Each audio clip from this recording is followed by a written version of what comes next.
இந்த நாளிலே 5 காரியங்களை கர்த்தருடைய பாதத்துல காத்திருக்கும்போது கிடைத்த காரியங்களை உங்களோடு பகிர்ந்து கொள்ள விரும்புகிறேன். परमेश्वर के जो बाट जोगने से जो मिलने वाले 5 बातों को मैं आपके बीच में रखना चाहूंगा. முதல் காரியம், पहला जो पहली चीज है, தேவன் செய்த நன்மைகளை மறக்காதே. परमेश्वर ने जो भलाई की है उसे कभी भूलना नहीं. अनेक நேரங்களிலே अनेक समय में நாம் மனதிலே அதிக வாஞ்சியோடு டெஸ்பரேஷனோடு ஆண்டவர்ட்ட கேட்கிற காரியங்கள், कई बार जो परमेश्वर में बहुत लालसा के साथ जो बातों को मांगते हैं, கிடைத்ததுக்கு பிறகு वो मिलने के बाद எளிதாக மறப்பதற்கு வாய்ப்பு उसको உண்டு. आसानी से हम भूलने की संभावना है. என்னோடு திருப்பிக் கொள்ளுங்கள். मेरे साथ खोलिए லூக்கா எழுதின சுவிசேஷம் लूका रचित सुसमाचार 17வது அதிகாரம் 17वां अध्याय அதிலே 15வது வசனத்தை நாம் வாசிக்கலாம். 15वां वचन को हम पढ़ेंगे. அவர்களில் ஒருவன், இது 10 குஷ்டரோகிகள் குணமாக்கின ஒரு சம்பவத்தை சொல்லப்பட்டிருக்கிறது. यहाँ पर जो 10 कुष्ठों को यीशु मसीह ने जो चंगाई किया उसी के संबंध में लिखा है. அதிலே ஆண்டவர் சொல்லுகிறார், पर यीशु मसीह ने उनमें से कहा, அந்த 10 பேரையும் பார்த்து சொல்லுகிறார், उन 10 लोगों को देखकर कहा, நீங்கள் குணமாக வேண்டும் என்று சொன்னால் உங்க ஆசாரியரிடத்திலே போய் காண்பியுங்கள் என்று சொல்லி அவர்களை அனுப்பி விடுகிறார். अगर आपको चंगाई प्राप्त करना है आप अपने आप को याजक के पास दिखाइए कहकर भेजा है. அவர்கள் டெஸ்பரேட் ஆண்டவரை பார்த்து கேட்கிறார்கள், தாவீதின் குமாரனே எங்கள் மேல் இரக்கமாயிரும் என்று சொல்லி पूरी கேட்கிறார்கள். तरह से प्रभु से मांग रहे थे, तो दाऊद के संतान हम पर दया कर. எங்களுக்கு இரங்கும் என்று சத்தமிட்டார்கள் என்று சொல்லி எழுதப்பட்டிருக்கிறது 13வது வசனத்திலே. यहाँ पर लिखा है कि हम पर दया कर, ऐसे वो चिल्ला चिल्ला के मांगने लगे. A call, desperate call. वे जो है बहुत बुरी तरह से प्रभु से मांगे. குஷ்டரோகிகள் சமூகத்திலிருந்து தள்ளி जो வைக்கப்பட்டவர்கள். कुष्ठ लोग जो है समाज से तिरस्कृत किए गए लोग. ஆண்டவர் சொல்லுகிறார், போங்கப்பா, போகும்போது சரியாயிடும். तो यीशु मसीह ने कहा आप लोग जाइए, जाते वक्त आप ठीक हो जाएंगे. அந்த நேரத்துல குணமாக்கவில்லை ஆண்டவர். उसी समय में यीशु मसीह ने चंगाई नहीं की. அவர்கள் போகும் பொழுது அவர்கள் जब वे குணமாக்கப்பட்டார்கள். जा ही रहे थे तभी वे चंगाई को प्राप्त किए. ஆண்டவருடைய பிரசன்னத்திலிருந்து நன்மையை கொடுத்த ஆண்டவரிடத்திலிருந்து அவர்கள் போய்விட்டார்கள். तो परमेश्वर की उपस्थिति से जिन्होंने भलाई दी उसी की उपस्थिति से वो निकल गए. எல்லா மக்களும் பார்க்கிறார்கள், குணமாகி விட்டார்கள். सब कोई देख रहे हैं कि वो चंगाई पा चुके हैं. இந்த 15வது வசனம் சொல்லுகிறது, 15वां वचन ये कहता है, அவர்களில் ஒருவன் மாத்திரம் அவன் திரும்பி வந்து அவன் என்ன செய்கிறான், அவன் உரத்த சத்தத்தோடு தேவனை மகிமைப்படுத்துகிறான். उनमें से एक ये देखकर कि उन्होंने चंगा की हो गया है, ऊंचे सबसे परमेश्वर की बढ़ाई करता हुआ लौट आया. 16வது வசனம் சொல்லுகிறது, அவருடைய பாதத் அருகே முகங்குப்புற விழுந்து அவருக்கு ஸ்தோத்திரம் செலுத்தினான். அவன் சமாரியனாய் இருந்தான். और 16वां वचन में ये लिखा है कि यीशु के पांवों पर मुंह के बल गिरकर उसका धन्यवाद करने लगा और वो सामरी था. நீ ஒரு நிமிஷம் கற்பனை பண்ணி பார்ப்போம். और एक समय थोड़ी देर के लिए आप अपने आप का कल्पना करके देखिए. குஷ்டரோகிகள் எப்படி இருப்பார்கள் என்று தெரியும். तो आप जानते हैं कि जो कुछ लोग कैसे होते हैं. நீங்கள் ஒருவேளை பிச்சை எடுக்கிற மக்கள் அல்லது ஏதாவது குஷ்டரோக ஆஸ்பத்திரியில போய் பார்த்தீர்கள் என்றால் கை எல்லாம் ஒண்ணு விரல் இருக்காது. जो कोड़ी से जो लगने के चलते जो भीख मांगने वाले या कोड़ी लोगों को सुधारने वाले उस अस्पताल में जाके देखने से आपको पता चला है कोड़ी लोग किस प्रकार के हैं. डेस्परेट. वे जो है बहुत बुरी स्थिति में पाए जाते हैं. அந்த நன்மை கிடைத்த கொஞ்ச நேரத்திலே उस भलाई प्राप्त करते ही 9 பேர் ஆண்டவரை மறந்து விடுகிறார்கள். 9 लोग जो है यीशु मसीह को भूल बैठे. என்ன கேட்டுக்கொண்டிருக்கிற தேவனுடைய பிள்ளையே, मेरे भाई बहन जो मुझे सुन रहे हैं, உங்களுடைய வாழ்க்கையில என்னுடைய வாழ்க்கையில இது நடப்பதற்கு வாய்ப்பு உண்டு. मेरे और आपके जीवन में ये होने की संभावना है. ஜெம்ஸ்க்கு வர்றதுக்கு முந்தி நாம் எப்படி இருந்தோம்? जेम्स में आने के पहले हम किस हालत में पाए जाते थे? ஆண்டவரே எப்படியாவது வந்து விடுவோம் என்று சொல்லி நாம் வருவோம். तो हमने सोचा था प्रभु किसी ना किसी प्रकार मुझे जाना है. அது வந்ததுக்கு அப்புறம் கொஞ்ச நாளைக்கு அப்புறம் வந்த டெஸ்பரேஷன் மாறிவிடும். लेकिन यहाँ आने के बाद कुछ दिनों में ही हमारी जो हालत जो है हमारी मन की भावना बदल जाती है. சில நன்மை கிடைக்காதா என்று சொல்லி யோசித்துக் கொண்டிருப்போம். कुछ भलाई अगर नहीं मिलेगा क्या ऐसे सोच के हम इंतजार में रहे. அந்த நன்மை கிடைத்ததுக்கு அப்புறம் நாம் கொஞ்சம் அதிலே குளிர்வதற்கு வாய்ப்புண்டு. वो भलाई मिलने के बाद हम उसी बातों में ठंडे होने की संभावना है. இனி ஒரு உதாரணத்தை நான் உங்களோடு பகிர்ந்து கொள்ள விரும்புகிறேன். और एक उदाहरण को मैं आपके बीच में रखना चाहूंगा. தானியேலின் புத்தகம் 2 சாமுவேலின் புத்தகம் 2 शमूएल की पुस्तक 6வது அதிகாரம் 6 अध्याय 21வது வசனத்தை நாம் வாசிக்கலாம். 21वां वचन को हम पढ़ेंगे. தாவீதை குறித்து वहां சொல்லப்பட்டிருக்கிறது. पर दाऊद के बारे में लिखा है. தாவீது அவன் உடன்படிக்கை பெட்டி எடுத்துக்கொண்டு வருகிறான். दाऊद जो है बादशाह के संदूक की पेटी को लेके आ रहा है. அவன் வரும் பொழுது அவன் ஆடின ஆட்டத்தை அங்கு சொல்லப்படுகிறது. तो जब वो उस पेटी को लेके आ रहा था वो किस प्रकार नाचते हुए आया उसी के बारे में बोला गया है। நமக்கு நன்றாக தெரிந்த ஒரு பகுதி. அதுல அவன் மனைவி அவனை பார்த்து ஏளனமாக சொல்லுகிற ஒரு காரியம். ये भी हमारे लिए जाना पहचाना एक घटना है।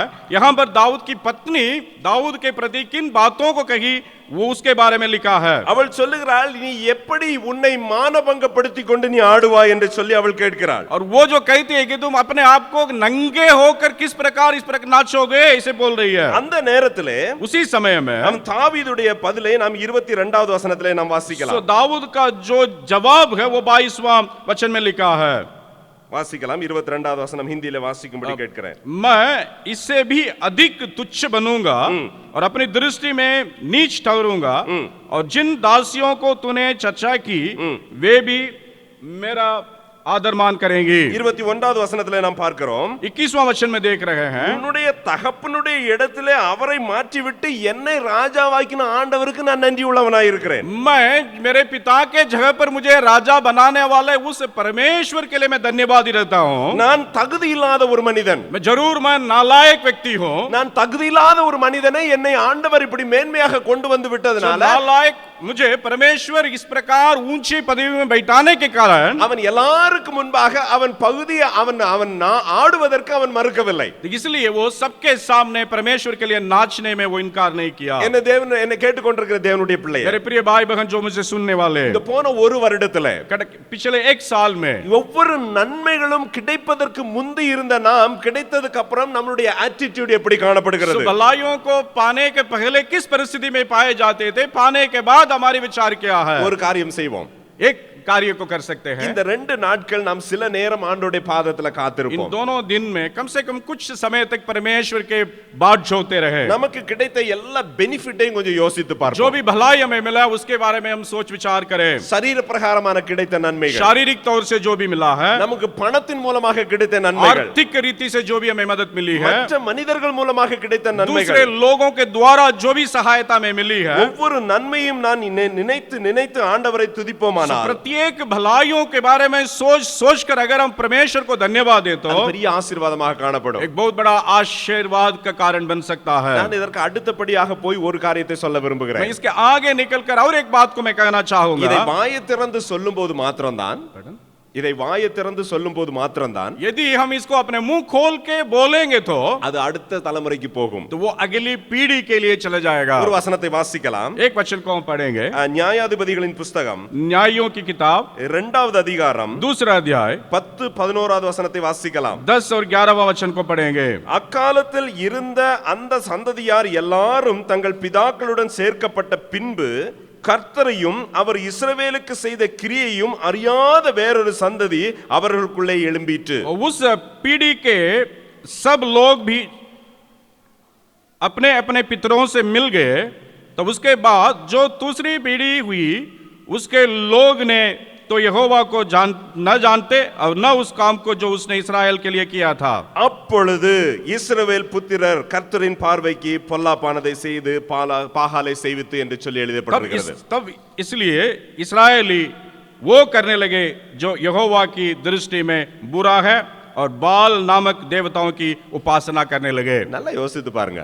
और अच्छी तरह से सोच के देखिए, சின்ன சின்ன காரியம், छोटी छोटी बातें, நம்ம எப்படி படித்தோம், हम किस प्रकार हमने पढ़ाई की, எப்படி கல்லூரிக்கு போனோம், किस प्रकार हमने कॉलेज गया था, எப்படி திருமணத்துல ஆண்டவர் உதவி तो செய்தார், शादी में परमेश्वर ने किस प्रकार हमें मदद की, எப்படி ஒவ்வொரு நாளும் எங்கயாவது போகும்போது டிராவல்ல ஆண்டவர் உதவி செய்தார், और जहां कहीं यात्रा करते थे किस प्रकार परमेश्वर ने हमारी सहायता की, எப்படி ஒவ்வொரு சூழ்நிலையிலும் ஜெம்ஸ்ல இருந்து உதவி கிடைத்தது, மற்ற மக்களிடத்திலிருந்து உதவி கிடைத்தது என்று சொல்லி நம்ம பிள்ளைகளை நாம் வளர்க்கும் போது மாத்திரமே அடுத்த தலைமுறை இதை அறிந்து கொள்ளும். हर परिस्थिति में परमेश्वर ने जो भी हमें दिया है, अगर वो जन्म से क्यों न हो, कि उन बातों को हमारे बच्चों के पास बैठ के उनको बताने के द्वारा ही ये बातें अगली पीढ़ी के लिए चले जाता है. ग्रेटफुलनेस நமக்கு மாத்திரம் இல்ல, இது அடுத்த தலைமுறைக்கும் பயங்கர அதிகமாக இம்பானது. ये धन्यवाद का जो भावना जो है न केवल हमारे लिए, अगले हमारे संतानों के लिए या पीढ़ी के लिए भी होगी. இந்த இரவு, आज के रात में, நாளைக்கு कल நாளைக்கு வாட்ச் நைட் சர்வீஸ் வர்றதுக்கு முன்னால कल रात की जो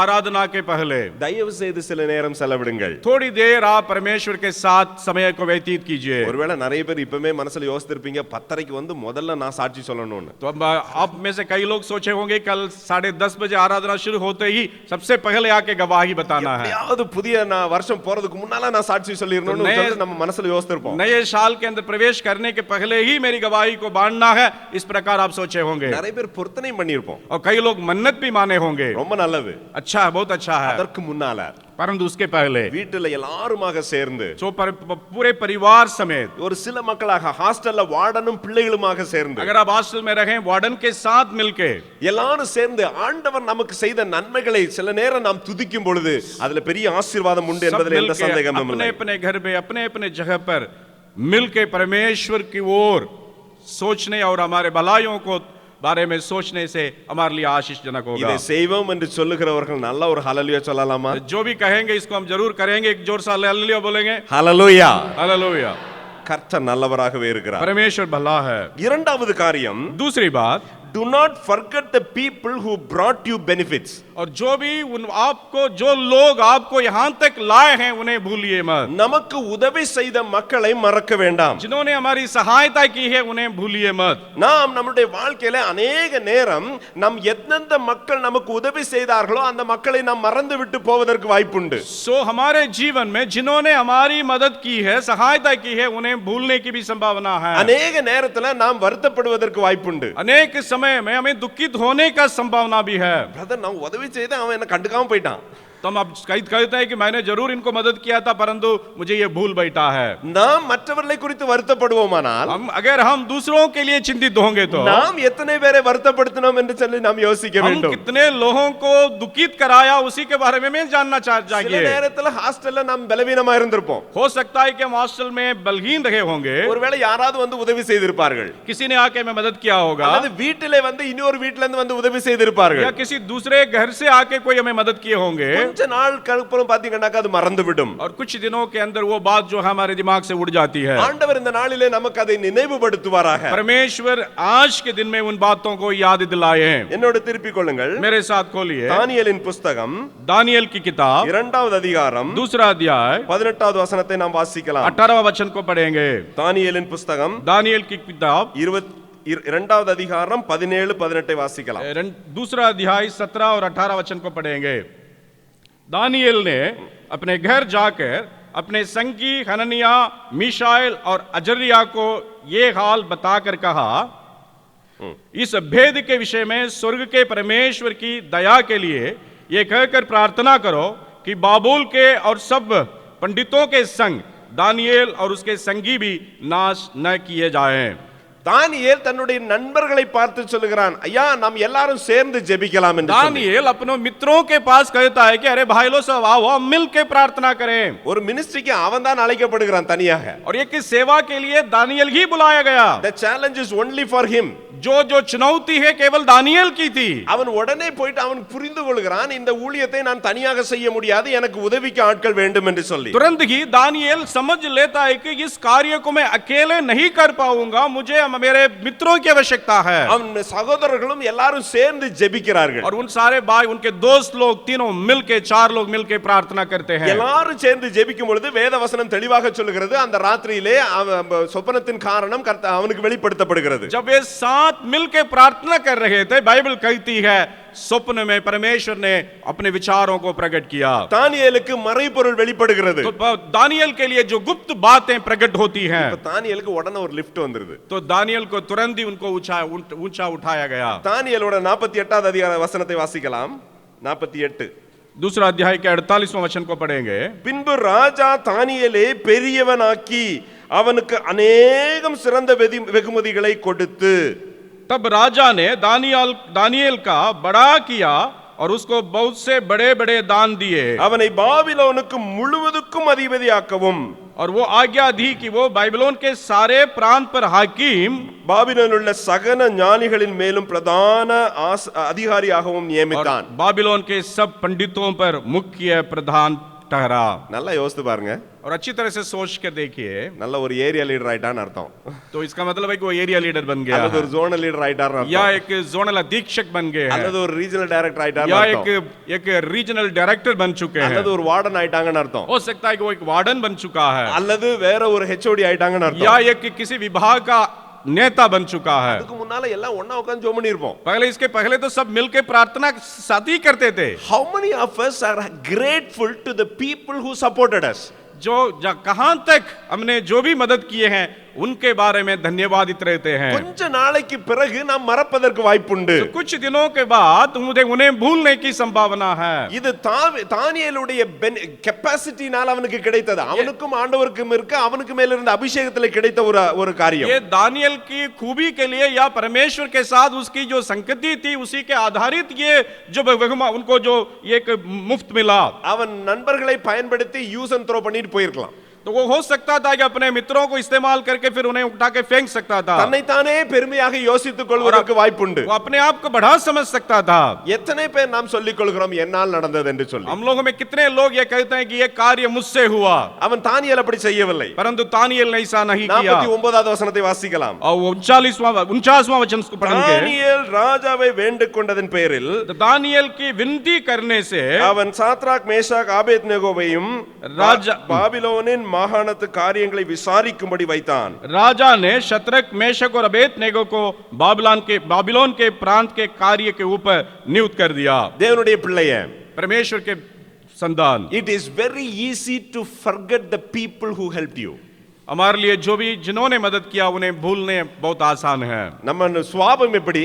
हमारा स्वभाव किस प्रकार का है? நமக்கு ஒரு ஆளுடைய ஹெல்ப் கிடைக்கும், हमें एक व्यक्ति की मदद मिलता है, அதை விட பெருசா இன்னொரு ஆளுக்கு ஹெல்ப் கிடைச்சிருச்சுன்னா अगर उससे बढ़कर दूसरों से कोई मदद मिला होता, அதுக்கப்புறம் முதல்ல நம்ம ஹெல்ப் வாங்கின ஆட்களை கொஞ்சம் தள்ளி வைக்கிற ஒரு और जो பழக்கம். पहले जिन्होंने हमें मदद किया उसको हम किनारे कर देते हैं। எத்தனை முறை உங்களுடைய வாழ்க்கையில அது நடந்திருக்கிறது வாய்ப்புண்டு. मेरे और आपके जीवन में कितनी बार ये घटना घटी है। ஹாஸ்டல்ல முதல்ல வந்திருப்போம், யாராவது ஒருத்தங்க ஃப்ரெண்டா நல்லா உதவி செய்திருப்பாங்க. हॉस्टल में शुरुआत में आए होंगे तो पहला किसी ने हमारा दोस्त बन गया होगा, ரொம்ப கொஞ்ச நாள் ஒரு வருஷம் அவங்களோட ஃப்ரெண்டா இருப்போம். और कुछ समय तक हो सकता है 1 साल तक उसके साथ मित्रता की भावना में रह चुके होंगे। திடீர்னு ஒரு நாள் இன்னொரு ஃப்ரெண்ட் கிடைச்ச உடனே பழைய ஃப்ரெண்ட மறந்துருவோம். अचानक एक नया दोस्त मिलेगा तो पुराना दोस्त को भूल जाते இது हैं। எல்லா மனிதனுக்கும் இயற்கையாக வருகிற ஒரு டெம்ப்டேஷன். ये जो है हर किसी के जीवन में स्वाभाविक तौर से होने वाली बात है। ஆனால் ஆண்டவர் விரும்புகிற ஒரு காரியம், परंतु परमेश्वर जो बातों को चाहता है, நம்முடைய வாழ்க்கையில சிறிய பெரிய நன்மைகளுக்கு காரணமாய் இருந்த மக்களை நாம் ஒருபோதும் மறக்க கூடாது. हमारे जीवन में छोटे बड़े जो भी मदद किए हैं उन्हें कभी भी न भूलना है। முடியுமானால் இன்றைக்கும் நாளைக்கும் அவர்களை பார்த்து சொல்லுங்கள், I am thankful to God for you. हो सकता है कि आज या कल के दिन में उनसे मिलके उनसे कहिए कि मैं बहुत बहुत धन्यवादित हूं। எல்லாரும் happy Christmas happy new year அனுப்பிடுவோம், அப்படிதானே? कोई हम लोग ये हैप्पी क्रिसमस या हैप्पी न्यू ईयर के जो अभिवादन करते हैं, நாளைக்கு எல்லாம் அதுக்கு தான் காத்துக்கிட்டே இருக்கிறோம். हम उसी के लिए इंतजार कर रहे हैं कि हैप्पी न्यू ईयर बोलना है। நாளைக்கு 12 மணி ஆன உடனே ஹாப்பி நியூ இயர் சொல்லிடுவோம். 12 बजे रात में आएगा तब तुरंत ही हैप्पी न्यू ईयर बोलना है। ஆனா இந்த வருஷம் நம்ம ஒரு காரியத்தை வித்தியாசமாக செய்வோம். परंतु इस साल में एक बात को हम दूसरे ढंग से करेंगे। யாராவது ஒருத்தர் நம்மளுடைய வாழ்க்கையில ஏதாவது ஒரு சின்ன காரியம் உதவி செய்திருந்தாங்கன்னா அவங்கள போய் பார்த்து, சகோதரா அன்னைக்கு நீங்க இந்த இதுல ஹெல்ப் பண்ணீங்க, थैंक यू. तो जो किसी ने हमारे लिए छोटी बड़ी जो भी मदद किए होंगे उनसे मिल के कहेंगे, हे भाई ये बहन मैं बहुत धन्यवादित हूं, आपने मेरे लिए ये कार्य किया। அது ஒரு பெரிய ஆசீர்வாதத்தை நமக்கு கொடுக்கும். ये जो है बहुत बड़ा आशीष को हमारे जीवन में लेके आएगा। Recognize the people who helped you. तो उन्हें जिन्होंने मदद किया उन्हें आप पहचानिए। ஒரு காரியத்தை நான் சொல்ல விரும்புகிறேன். एक बात को मैं कहना चाहूंगा, ஒவ்வொரு நேரம் என்னுடைய பெயரை யாராவது கேட்கும் பொழுது என்னுடைய சர்நேமையும் சேர்த்து சொல்லுகிறதற்கு நான் முயற்சி எடுப்பேன். जो भी मेरे नाम को पूछते हैं तो मैं जरूर मेरे नाम के साथ मेरा सरनेम को भी मैं हमेशा कहता हूं, कहने के लिए कोशिश करता हूं। ராஜேஷ் சொல்லுகிறதை விட ராஜேஷ் டத்தின் சொல்லுகிறதுல நான் ரொம்ப मैं சந்தோஷப்படுவேன். राजेश कहने से बदले मैं राजेश दत्ती कहने से मैं आनंदित हूं। இந்த டத்தின்ற வார்த்தை சொல்லும் போதெல்லாம் எனக்கு அந்த மிஷனரியை தான் ஞாபகம் வரும், என்னுடைய பூட்டனாருக்கு உதவி செய்தவர். क्योंकि मैं जब कभी डत्ती कहता हूं उस मिशनरी की याद करता हूं जिन्होंने मेरे बाप दादाओं की मदद किया। என்னுடைய பூட்டனார் ரோட்டிலே கூலி வேலை செய்தவர். मेरे दादाजी जो हैं वो जो होटल में एक கூலி सड़क में कूली के रूप में काम किया था। அவருடைய பெற்றோர் கால்ராலை மரித்ததனால என்னுடைய பூட்டனாருடைய அப்பா அம்மா காலராவிலே மரித்ததனால अच्छा, मेरे बाप दादा जो है, जो कलरा के चलते, जो बीमारी के चलते मरने के कारण, இவர்கள் 3 சகோதரர்கள் தெருவிலே மண் கல் போட்டு வேலை செய்த கூலி வேலைகள். और ये लोग जो है सड़क बनाने में, निर्माण में ये लोग मजदूर के रूप में काम करते थे। அப்பொழுதுதான் குதிரை வண்டியிலே வந்தவர் இந்த ஜேம்ஸ் டதி என்று சொல்லுகிற ஒரு மிஷனரி, ஸ்காட்லாண்டை சேர்ந்த ஒரு மிஷனரி. उसी समय में स्कॉटलैंड से आए हुए जेम्स डती नामक मिशनरी जो है, अपने घोड़ा गाड़ी में वो आया था। அவர் வந்து இந்த பிள்ளைகளை எடுத்து ஒரு ஹோம்ல வைத்து வளர்த்து அவர்களை ஆளாக்கினதன் மூலமாக வந்ததுதான் என்னுடைய குடும்பம். और उन्होंने उन तीनों बच्चों को ले जाके जो एक हॉस्टल में रह के पढ़ा के, और उसी के बाद ही हम लोग उस परिवार में जन्मे। அதனால் என்னுடைய பிள்ளைகள் 3 பேருக்கும் இந்த டதின்ற பெயரை வைத்திருக்கிறேன். इसलिए मैं अपने तीनों बच्चों के नाम के साथ डती को मैंने जोड़ा है। காரணம் என்ன? क्या कारण है? எங்களுடைய குடும்பத்தின் வசனம் நம்முடைய தாழ்விலே நம்மளை நினைத்தவரை துதியுங்கள். क्योंकि बाइबल कहती है कि हमारे जो दीनता में जिन्होंने हमारी सुधि ली, उन्हें स्मरण कीजिए। இதை கேட்டுக்கொண்டிருக்கிற தேவனுடைய பிள்ளையே, जो मेरी बातों को सुनने वाले मेरे प्रिय भाई बहन, ஆபத்திலிருந்து உங்களை ரட்சிப்புக்கு நடத்தினவர்களை கனப்படுத்துவதற்கு ஆண்டவர் நமக்கு உதவி செய்வாராக. जिन्होंने आपको पाप की दशा से प्रभु में लाया, उन्हें आदर करने का समय है। ஆண்டவர் நமக்கு அவர்கள் மேலுள்ள நம்பிக்கை, அவர்கள் மேலுள்ள மரியாதையை அதிகப்படுத்துவதற்காக இந்த நாட்களை ஆண்டவர் நமக்கு உதவி செய்வாராக. उनके ऊपर के जो मर्यादा को बढ़ाने के लिए परमेश्वर हमारी सहायता करे। இந்த கிறிஸ்மஸ்ல ஒரு வித்தியாசமான காரியத்தை எங்க வீட்ல செய்யறதுக்கு ஆண்டவர் உதவி செய்தார். और इस जो बीते गए बड़े दिन में एक नई चीज को, नए कार्य को करने के लिए प्रभु ने मुझे सहायता किया। எங்க வீட்ல பால் கொடுக்கறவங்க, हमारे घर पे जो दूध देते हैं, எங்க வீட்டுக்கு லெட்டர் போடுறவங்க, और जो भी हमारे घर पे जो चिट्ठी लाते हैं, எங்க வீட்டுக்கு பேப்பர் போடுறவங்க, और जो न्यूज़पेपर, जो अखबार डालते हैं, எங்க வீட்ல வேலை செய்யறவங்க, और जो हमारे घर पे काम करते हैं, இந்த லிஸ்ட் பெரியதாயிட்டே போயிட்டு இருக்கும். நான் எல்லாத்தையும் சொல்ல விரும்பல. तो ये जो सूची जो बहुत बड़ा है, मैं सारे लोगों के बारे में कहना नहीं चाहता हूँ। அவ்வளவு பேரையும் கூப்பிட்டு उन सारे लोगों को बुला के எல்லாத்துக்கும் ஒரு கேக் கொடுத்து सबों को एक केक देकर எல்லாருக்கும் நன்றி சொன்னோம். और सबों को हमने धन्यवाद किया। காரணம் என்ன? क्या कारण है? Can you imagine a life without these people? क्योंकि इनके बिना हमारा जीवन सही नहीं, कैसे रहेगा?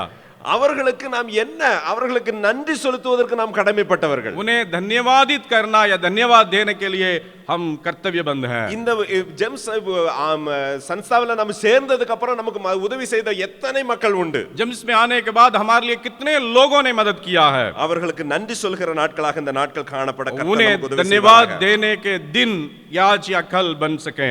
ஆண்டவர் அதை செய்யும் பொழுது நமக்கும் மகிழ்ச்சி, மற்றவர்களுக்கும் மகிழ்ச்சி. यदि हम उन बातों को करेंगे, वो हमारे लिए भी आनंद होता है, दूसरों के लिए भी मगन होता है। இதை செய்கிறேன்னு சொல்லிட்டு நினைக்கிறவங்க மாத்திரம் என்னோடு கூட சேர்ந்து ஒரு ஹalleluya சொல்லும்படி जो भी कहेंगे कि जरूर हम इसको करेंगे, वे केवल मेरे साथ हाथ उठा के हालेलुया बोलें।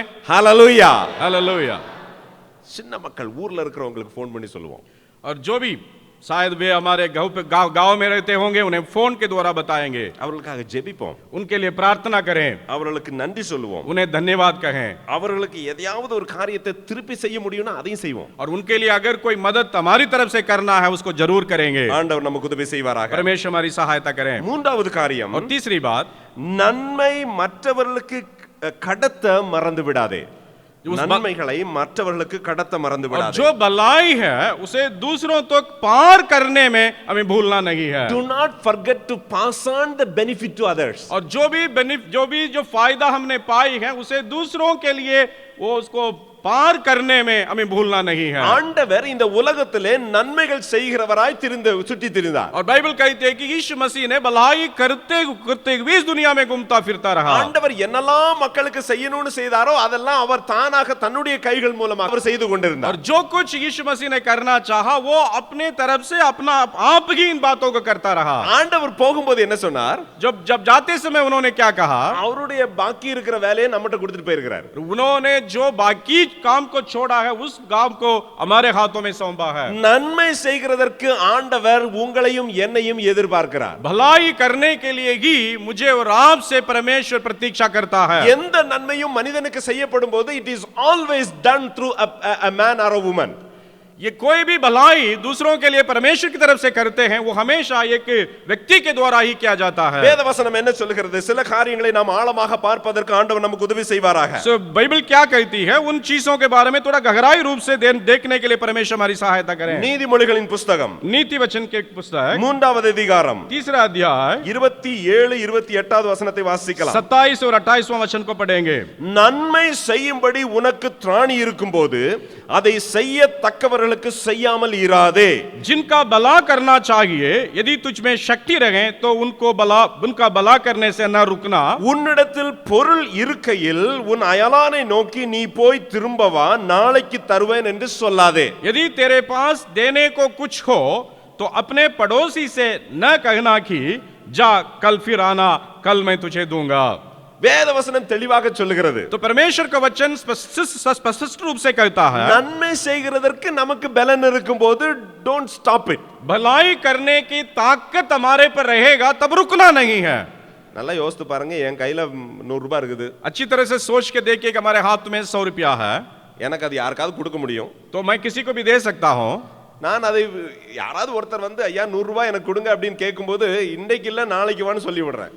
तो मैं क्या कहता हूं, कोई आके मुझसे मदद मांगता है, मैं कहता हूं कि नहीं आज मत आइए कल आइए मैं दे दूंगा। நாளைக்கு அந்த 100 ரூபாய் எடுத்து கொடுத்துறேன்। तो मैं क्या करता हूं, कल उस पैसा को निकाल के उनको दे देता हूं। இதை ஏன் நேத்தி கொடுக்க கூடாது? तो मैं इसको कल देना चाहिए था। அதான் இந்த வசனம் தெளிவா சொல்லுது। वही उसी के बारे में वचन कहता है। வசனம் தெளிவா சொல்லுது, ஐயா உனக்கு நன்மை செய்கிறதற்கு தானி இருக்கும்போது அதை செய்து விடு। तो वचन सफाई से कहता है कि जो भलाई करने का ताकत या शक्ति तुझ पर रखे तुरंत ही करने வேத வசனம் தெளிவாக சொல்லுகிறது, ஒருவனிடத்துல உன்னிடத்துல ஒரு உதவி செய்கிறதற்கு பலன் இருக்கும்போது அவனை நாளைக்கு வா என்று சொல்லி சொல்லாதே। तो वचन सफाई से कहता है कि अगर दूसरों के लिए भलाई करने का ताकत आप पर है तो आप ये नहीं कहिए कि कल आइए मैं आपके लिए करूंगा। என்னை கேட்டுக்கொண்டிருக்கிற தேவனுடைய பிள்ளையே, तो मेरे भाई बहन जो मुझसे सुनते हैं 2018 முடிய போகுது, 2018 समाप्त होने वाला है। Is there any possibility that you have stopped the benefit of somebody? क्या कहीं यह संभावना है कि किसी ने दूसरों तक पार करने वाली बातों को रोक के रखा है?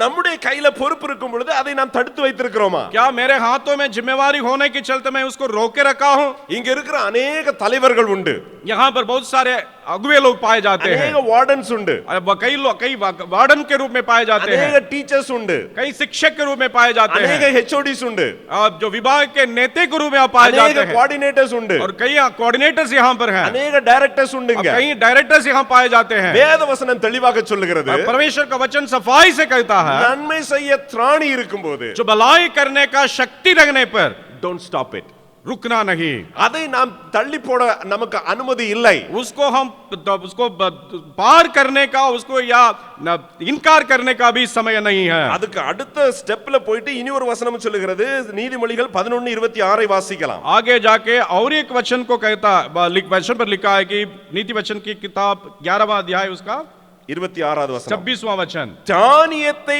கட்டி வைக்கிறவனையோ ஜனங்கள் சபிப்பார்கள், விற்கிறவனுடைய தலையின் மேல் ஆசீர்வாதம் தங்கும்। अपना अनाज रख छोड़ता है उसकी लोग शाप देते हैं, परंतु जो उसे बेच देता है उसको आशीर्वाद दिया जाता है। கொஞ்சம் யோசித்து பார்ப்போம், जरा सा सोच कर देखिए, is there a possibility that we have done something which really came in context with this particular word? क्या इस संदर्भ में हमारे साथ जो भी हुआ है क्या हमने उसी को ऐसे रख छोड़ा है? தேவன் நம்மளோடு பேசுவாராக, परमेश्वर हमसे बातचीत करे। இதற்காக நாம் அதிகமாக ஆண்டவருக்கு நாம் கணக்கு கொடுக்க வேண்டும் என்பதில் எந்த ஒரு சந்தேகமும் இல்லை। इसी के संबंधित में परमेश्वर के लिए हमें जरूर लेखा देना है। 14வது அதிகாரம் அதே நீதிமொழிகள் 14:31 இதுக்கு அடுத்த ஸ்டெப் கொண்டு போகிறது। सो 14वां अध्याय के 31वां वचन में हमें अगले कदम में ले जाता है। தரித்திரனை ஒடுக்குகிறவன் அவனை உண்டாக்கினவரை நிந்திக்கிறான், कंगाल पर अंधेर करता वो उसको कर्ता को निंदा करता है, தரித்திரனுக்கு தயை செய்கிறவனோ அவரை கனம் பண்ணுகிறான்। परंतु जो दरिद्र पर अनुग्रह करता उसकी महिमा करता है। brothers and sisters, நாம் ஒவ்வொருவருக்கும் நன்மை செய்வதற்கு திராணி கர்த்தர் मेरे கொடுத்திருக்கிறார்। प्रिय भाई बहन, सबों को भलाई करने का वो शक्ति को परमेश्वर ने दी है। கணவனுக்கு நன்மை செய்ய, जो पति को भलाई करने, மனைவிக்கு நன்மை செய்ய, पत्नी के लिए भलाई करने में, பிள்ளைகளுக்கு நன்மை செய்ய, बच्चों को भलाई करने में, நம்முடைய கீழே கொடுக்கப்பட்டிருக்கிற மக்களுக்கு நாம் நன்மை செய்ய, हमारे अधीन में रहने वाले हमारे भाई बहनों को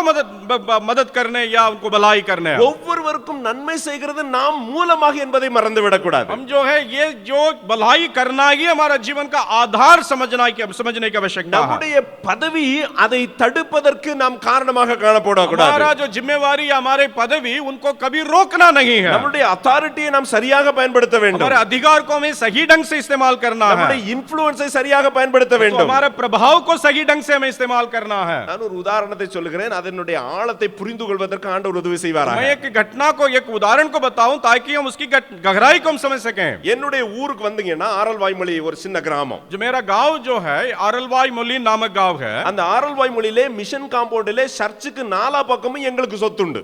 तो उस मिशन कंपाउंड के चारों तरफ हमारे परिवार के लिए संपत्ति है. அங்க 3 வீடு உள்ள ஊருக்குள்ள உண்டு. मिशन उस गांव में 3 मकान हैं. எங்க வீட்டுக்குடைய ஜஸ்ட் ஆப்போசிட்ல உள்ள அந்த சர்ச்சுக்குள்ள எல்லா பக்கமும் எங்களுக்கு நிறைய சொத்து இருந்தது. तो हमारे घर के सामने ये चर्च कंपाउंड के चारों तरफ हमारे लिए बहुत धन संबंध है. என்னுடைய தாத்தா பாட்டி அந்த ஊர்ல பயங்கரமான அதிகாரம் படைத்தவர்கள். मेरा दादी और दादा जो थे बहुत मशहूर व्यक्ति थे. வில்லவளை என்று சொல்லுகிற ஒரு இடத்துக்கு போகிற இடத்துல ஹார்ட் ஆஃப் த வில்லேஜ் பாத்தீங்கன்னா 2.5 ஏக்கர் ஜமீன் எங்களுக்கு உண்டு. तो विलनवेल नामक गांव में लगभग 2.5 एकड़ का जमीन हमारा है. எல்லாம் ஆரல்வாய்மொழி அந்த கிராமத்துக்குள்ள. ये सब कुछ जो है अरलवाई मोली नामक गांव के अंतर्गत में. இப்ப நடந்தது என்ன தெரியுமா? अभी क्या हुआ था? இப்பொழுது எங்களுக்கு இருக்கிறது ஒரே ஒரு வீடு மட்டும். अभी उस गांव में हमारे लिए केवल एक ही मकान बचा है. காரணம் என்ன? क्या कारण है? இந்த காரணத்தை நான் சொல்ல விரும்புகிறேன். उस कारण को मैं बताना चाहता அந்த हूं. மிஷன் வீட்டிலே 3 வீடு எங்களுக்கு சொந்தமான வீடு. मिशन जो मकानों में 3 मकान हमारा था. அந்த வீட்டிலே ஒரு பகுதியிலே ஒரு சின்ன ஒரு 3 அடி பாதையிலே பக்கத்து வீட்டுக்கு போகிறதற்கு ஒரு பாதை எங்களுடைய நிலத்திலே இருந்தது. और हमारे जमीन में जो बगल वाले जो पड़ोसी के घर जाने के लिए 3 फुट चौड़ाई में एक मार्ग था. அந்த வீட்டுக்கு போக வேண்டிய ஒரு இடத்திலே என்னுடைய பாட்டி திடீரென்று தீர்மானித்தார்கள் அந்த இடம் நமக்கு வேண்டும் என்று சொல்லி. तो मेरी दादी ने सोचा था उस मार्ग जो है हमारे लिए जरूरत है इसलिए हम उसको ले ले. ஊரு பூரா சொத்து இருக்குய்யா. पूरे गांव भर हमारे लिए संपत्ति है. 3 அடியிலே நமக்கு வந்துருச்சு. तो वो केवल 3 फुट चौड़ाई मार्ग के बारे में वो सोचनी थी. லீகலி அது எங்களுக்குள்ளது. कानूनी तौर से वो हमारा है. அது எங்களுக்கு எல்லா காரியத்தையும் பார்த்தீங்கன்னாக்க சர்க்காருக்கு முன்னால எங்களுடைய லேண்ட் அது. और सरकार की तरफ से सरकार के सामने कानूनी तौर से वो हमारा जमीन है. பட்டால எங்க பேர் இருக்கு. और जो पट्टा जो है हमारे नाम पर है. எங்க பாட்டி என்ன செய்தாங்க தெரியுமா? तो मेरी दादी ने क्या क्या पता है? லோக்கல்ல எங்க பெரியப்பாவை கூப்பிட்டு லோக்கல்ல உள்ள போலீஸை கூப்பிட்டு சொன்னாங்க இந்த இடத்தை எங்களுக்கு வேணும் வாங்கி கொடுங்கன்னு. तो बड़े पापा के द्वारा पुलिस को बुलाई मेरी दादी ने और बोला कि ये जमीन हमारा इसको हमारे कब्जे में कीजिए. அந்த சின்ன முடுக்குல உள்ள இருக்கிறது ஒரு பாவப்பட்ட ஒரு குடும்பம். और वो जो 3 चौड़ाई मार्ग में होके जाएंगे वही गरीब परिवार वहां रहता है. அவர்கள் கையை கூப்பி என்னுடைய தாத்தா பாட்டிட்ட கேக்குறாங்க எப்படியாவது இத மட்டும் கொடுத்துருங்க நீங்க இத மட்டும் செய்யாதீங்க அப்படி சொல்லிட்டு கெஞ்சி கேட்கிறார்கள். उस मकान वाले ने हाथ जोड़ के मेरी दादी से पूछा मेहरबानी से इस रास्ते को हमें छोड़ दीजिए. அவர்கள் அதை கேட்கவில்லை. लेकिन मेरी दादी ने नहीं सुनी. வீட்டுக்குள்ள அவர்கள் இருக்கும் பொழுது செங்கல் வைத்து அவர்கள் செவரை கட்டி விட்டார்கள். और वे लोग वहां अपने घर पे रहते हुए इन्होंने इस मार्ग को ईटा से रोक दिया, बना அதற்கு दिया. அடுத்த பக்கம் இருந்த ஒரு அவிசுவாசி और उस दूसरी तरफ एक अविश्वासी रहता था. அவர் தன்னுடைய செவரை உடைத்து அவர்களுக்கு பாதை கொடுத்தார். वो जो है अपने दीवार को तोड़ के उस मकान के लिए उस गरीबी परिवार के लिए रास्ता बनाया. நடந்தது என்ன தெரியுமா? क्या घटना घटी थी पता है? அதே தலைமுறையில उसी पीढ़ी में ஒருவருக்கும் அந்த ஊர்ல வந்துட்டு நிலம் கிடையாது இப்போ.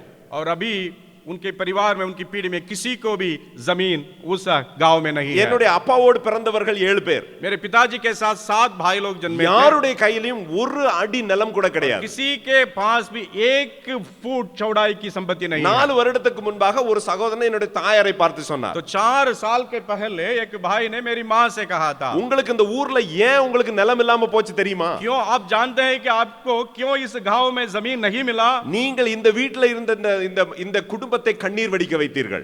आपने जो गरीब परिवार जो था उसको आपने आंसू बहाने के लिए दिया. இந்த காரியம் நன்மை செய்ததற்கு திராணி இருக்கும்போது செய்யாமல் இருக்கிறதுக்கான சரியான உதாரணம் நானே. और जो भलाई करने की शक्ति अगर है, अगर हम नहीं करेंगे उसमें क्या होने वाला है, उस घटना के लिए, उस बात के लिए मैं अच्छा उदाहरण हूं। கர்த்தர் கிருபையாக என்னுடைய அப்பா அம்மா இருக்கிறதுக்கு ஒரு வீடையும் நிலத்தையும் கொடுத்திருக்கிறார். और परमेश्वर का अनुग्रह से मेरे बाप बाप ने एक छोटा सा मकान हमारे लिए दे दिए हैं। அடுத்த இடத்துல ஆண்டவர் ஆசீர்வதித்திருக்கிறார். அடுத்த ஊர்கள்ல வேற இடத்துல கர்த்தர் எங்களை ஆசீர்வதித்து जरूर வைத்திருக்கிறார். दूसरे दूसरे जगह पर परमेश्वर ने हमें आशीष दी है, பட் எங்களுடைய ஊர்ல ஒரு அடி நிலம் கூட எங்களுக்கு கிடையாது. परंतु हमारे अपने गांव में, अपने जहां 1 फुट चौड़ाई के जमीन पे नहीं है। காரணம் என்ன? कारण क्या है? காரணம் என்ன? कारण क्या है? நன்மை செய்வதற்கு திராணி இருக்கும்போது அதை பிடிச்சு வைக்கிறது. भलाई करने का शक्ति रहने पर भी हम उसको पकड़ के रखते हैं। என்னை கேட்டுக்கொண்டிருக்கிற தேவனுடைய பிள்ளையே, मेरे भाई बहन जो मुझे सुनते हैं, the next generation could see the curse of holding the benefit for somebody. बनी आप परमेश्वर की ओर से मिले भलाइयों को आप रोकने के द्वारा अगले पीढ़ी के लिए आप जो श्राप को पार करा रहे நாம் हैं। கையில கொடுக்கப்படுகிற ஒவ்வொரு பொறுப்பும் கர்த்தரிடத்திலிருந்து வந்தது, அது மற்றவர்களுக்கு போய் சேர வேண்டியது. और जो भी जिम्मेवारी परमेश्वर की ओर से हमें मिला है वो हमारे लिए नहीं है, हमारे द्वारा दूसरों तक पहुंचाना है।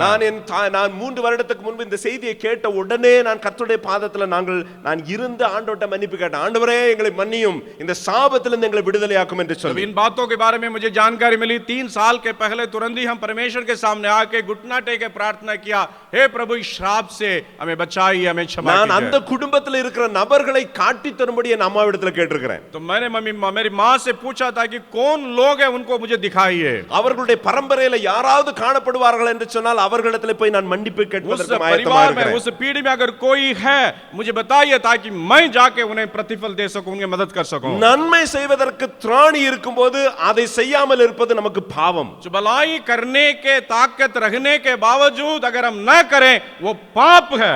கர்த்தர் நமக்கு உதவி செய்வாராக. परमेश्वर हमारी सहायता करे। நம்மளுடைய பதவி, हमारे जो பதவி, हमारी पदवी, நம்மளுடைய இன்ஃப்ளூயன்ஸ், हमारे जो प्रभाव, நம்மளுடைய பணம், हमारे पैसा, நம்மளுடைய அதிகாரம், हमारा अधिकार, அது எல்லாம் மற்றவர்களுக்காக என்பதை மறந்து விடக் கூடாது. सब कुछ जो है दूसरों के लिए, इसे कभी मत भूलिए। அதை செய்வோமானால் अगर हम करेंगे तो நாம் வருகிற பரம்பரைக்கு நாம் ஆசீர்வாதமாக காணப்படும். अगले पीढ़ी के लोगों के लिए आशीष का कारण बनेंगे। தேவன் வசனம் என்ன சொல்லுகிறது? परमेश्वर का वचन क्या कहता है? நாம் இந்த நன்மையை செய்யும் பொழுது கர்த்தரிடத்திலிருந்து ஆசீர்வாதத்தை பெறுகிறோம். तो यदि मैं उस भलाई को करूंगा मैं परमेश्वर की ओर से आशीर्वाद को प्राप्त करता हूं। கர்த்தர் அந்த பயத்தை நமக்கு தருவாராக. तो उस प्रकार का एक भय को परमेश्वर हमारे अंदर उत्पन्न करे। கர்த்தர் அந்த ஆனந்தத்தை தருவாராக, மற்றவர்களுக்கு உதவி செய்வார். भलाई करने का उस आनंद को परमेश्वर हमारे भीतर रखे। ஆண்டவர் நம்மை மற்றவர்களுக்கு நன்மையை கொடுப்பதற்காக கடத்துவதற்காக வைத்திருக்கிறார் என்பதை மறக்க तो வேண்டாம். आप इसको भूलिए मत कि परमेश्वर ने आपको इसलिए रखा कि आप अगली पीढ़ी के लिए परमेश्वर की आशीषों को, भलाई को पार कराइए। 3 காரியங்களை பார்த்தோம். 3 बातों के बारे में हमने चर्चा किया। ஆண்டவர் செய்த நன்மைகளை மறக்க கூடாது.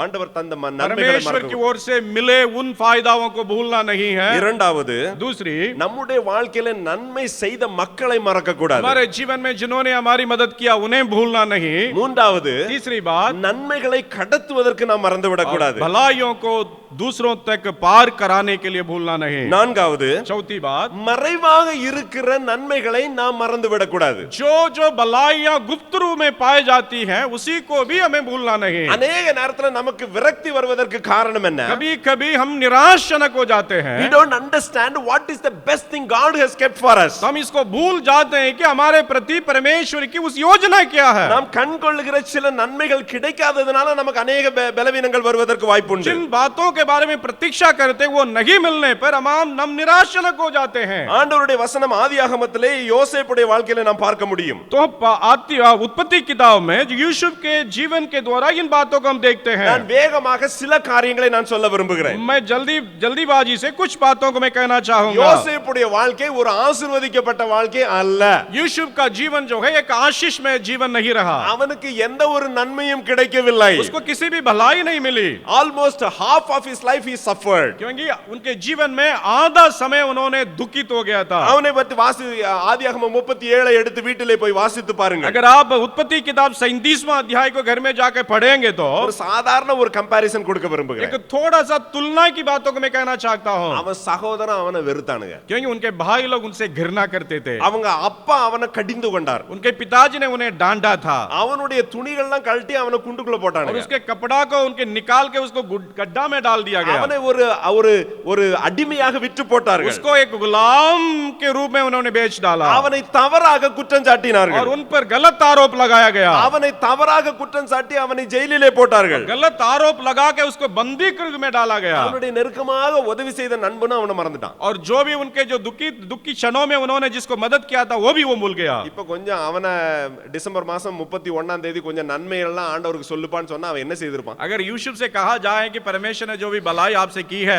21 तारीख में आप थोड़ा सा बताइए तो वो क्या बोल सकता है? உனக்கு புது வருஷம் வருதப்பா யோசேப்பே நீ கொஞ்சம் நன்மைகளை சொல்லப்பா அப்படின்னு சொன்னா என்ன சொல்லிருப்பான்? हे यूसुफ तुम नया साल में प्रवेश करने वाले हो तो परमेश्वर ने जो भी भलाई तुम्हें की है थोड़ा सा बताओ। அரே भैया எல்லாரும் என்ன விட்டுட்டாங்க ஐயா. अरे भाई क्या बताऊं, सब कुछ मुझे त्याग दिया। என் வாழ்க்கையில இவ்வளவு நாள் நடந்ததெல்லாம் அநியாயம். और जो कुछ मेरे जीवन में अभी तक मैंने अनुभव किया सब अन्याय है। எனக்கு கிடைக்க வேண்டிய நன்மை கிடைக்கல ஐயா. जो भलाई मुझे मिलना था वो नहीं मिला जी। ஆண்டவர் சொன்ன பிராமிஸும் ஆண்டவர் சொன்ன தரிசனமும் ஒண்ணுமில்லாம போயிடுச்சு ஐயா. तो परमेश्वर ने जो दर्शन दिया जो स्वप्न के द्वारा मुझे बताया सब बेकार निकला।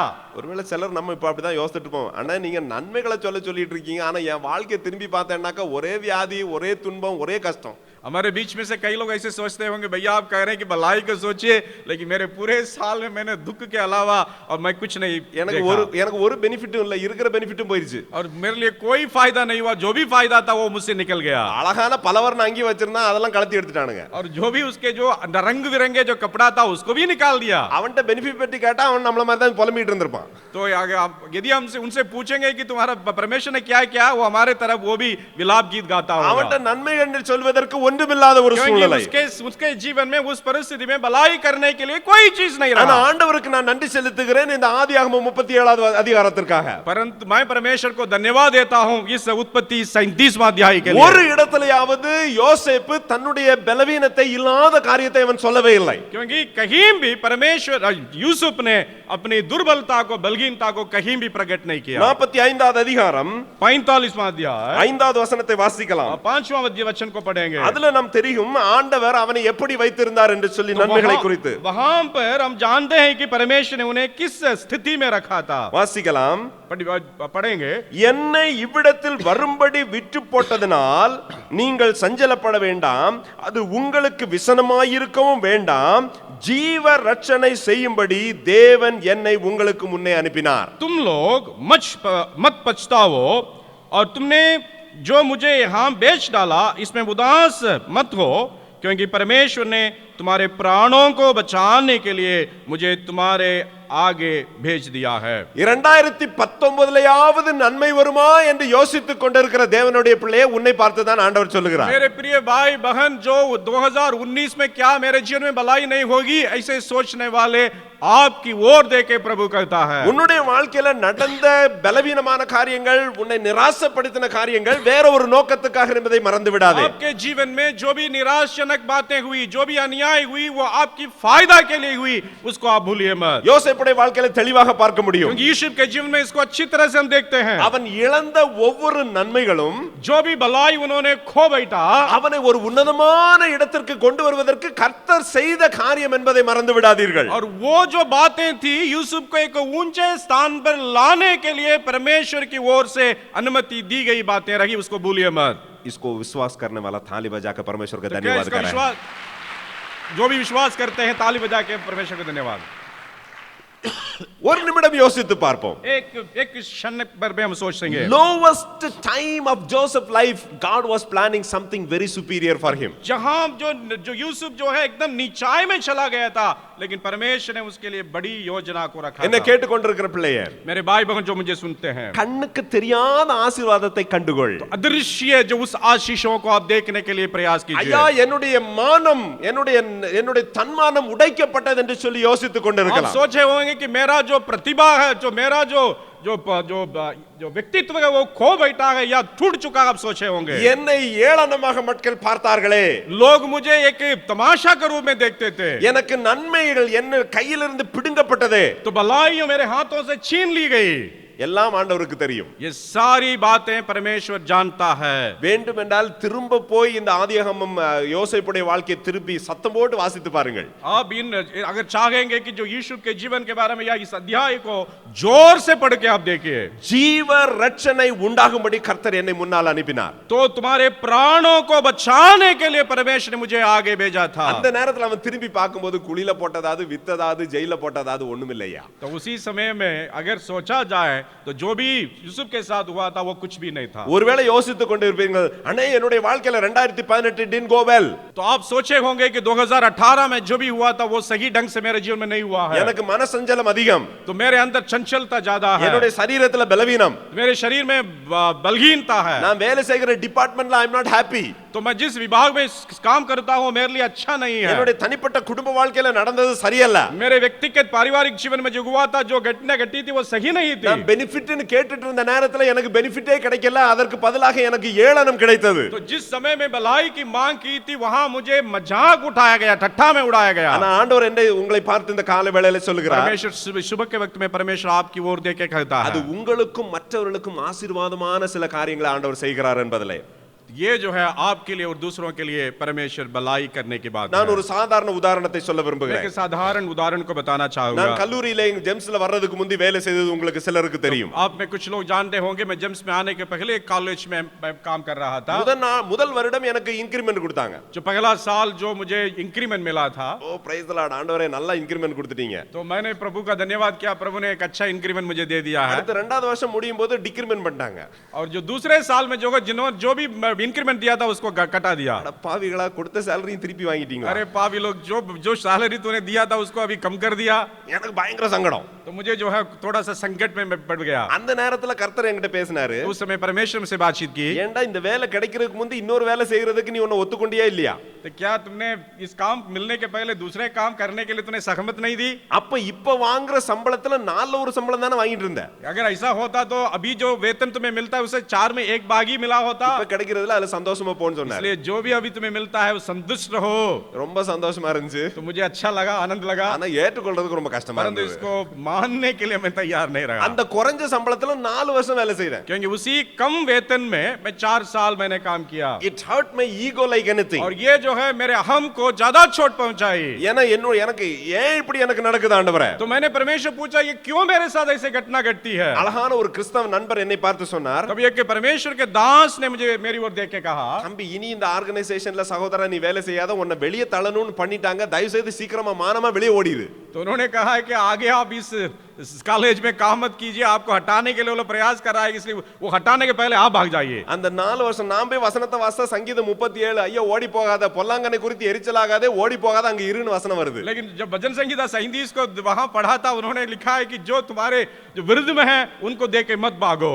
அங்கேயே உட்கார்ந்து அதே இடத்துல வேலை செய்யறதுக்கு ஆண்டவர் உதவி செய்தார். वहां पर रहते हुए वहां पर काम करने के लिए प्रभु ने मेरी सहायता की. வருகிற 4 வருடம் அந்த குறைந்த ஒரே சம்பளத்துல வேலை செய்தேன். तो वो 4 साल तक उस कम वेतन में मैंने काम किया, सेवा किया. நடந்தது என்ன தெரியுமா? क्या हुआ था क्या मालूम அந்த है? 4 வருடங்களிலே தான் என்னுடைய PhD ரெஜிஸ்டர் பண்றதுக்கு ஆண்டவர் உதவி செய்தார். 4 सालों के अंतराल में ही मेरा जो तत्व ज्ञान की जो पढ़ाई होती है, PhD होती है, उसको पंजीकरण करने के लिए मेरी मदद मिली. அந்த 4 வருடத்துல தான் என் ஜெம்ஸ் மகாராஷ்டிராவுடைய ஒர்க்கை ஆரம்பிப்பதற்கு ஆண்டவர் உதவி செய்தார். उन 4 सालों के अंतराल में ही जेम्स महाराष्ट्र नामक सेवा को शुरू करने के लिए प्रभु ने सहायता அந்த की. 4 நாட்களிலே தான் காலேஜ் மினிஸ்ட்ரி, EU மினிஸ்ட்ரியை நன்றாக வளர்த்து விடுவதற்கு ஆண்டவர் உதவி செய்தார். उन 4 सालों के अंतराल में ही स्टूडेंट्स के बीच की सेवकाई को बढ़ाने के लिए प्रभु ने मुझे सहायता की. அந்த 4 வருஷத்துல தான் எனக்கு கல்யாணமும் ஆச்சு. और उन 4 सालों के अंदर की मेरी शादी भी हुई.